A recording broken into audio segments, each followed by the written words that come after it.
Hey Pat, I'm glad you're here so we can talk about something that we get questions on from time to time in the catalyst world, and that is catalyst deactivation.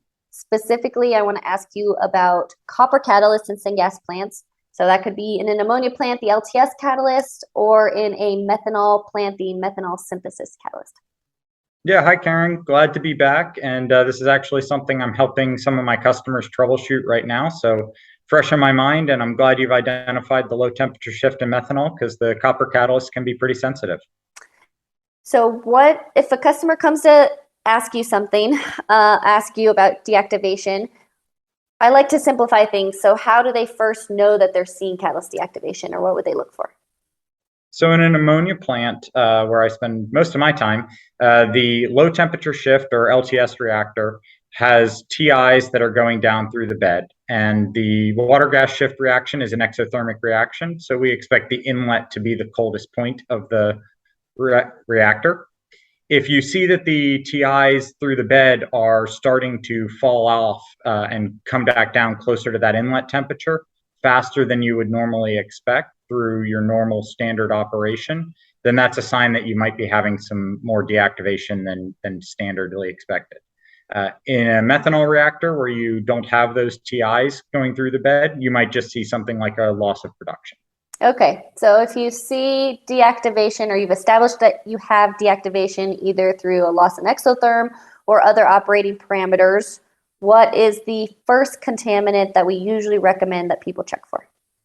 So the first contaminant that most people should look for is sulfur. That's something that's coming into most syngas plants through the feed gas on a regular basis, and your desulfurization section will usually allow a tiny amount to slip through, but you're looking for something more than that standard amount.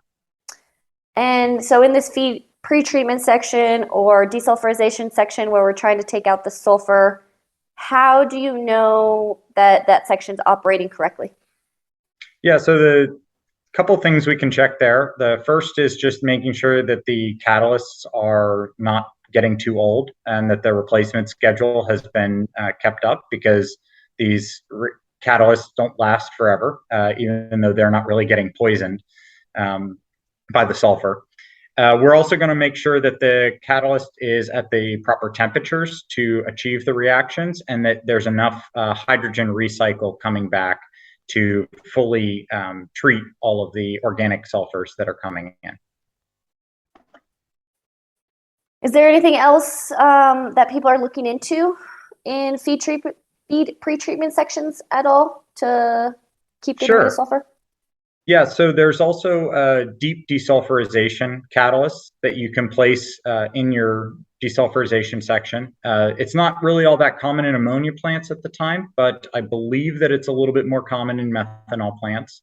This is another copper catalyst that you put as a sacrificial layer in your desulfurization section. And while it's somewhat expensive to have a copper catalyst that you're purposefully sacrificing, it's a lot easier to sacrifice that layer and replace it on a schedule, as opposed to having your low temperature shift or methanol reactor need to be completely replaced.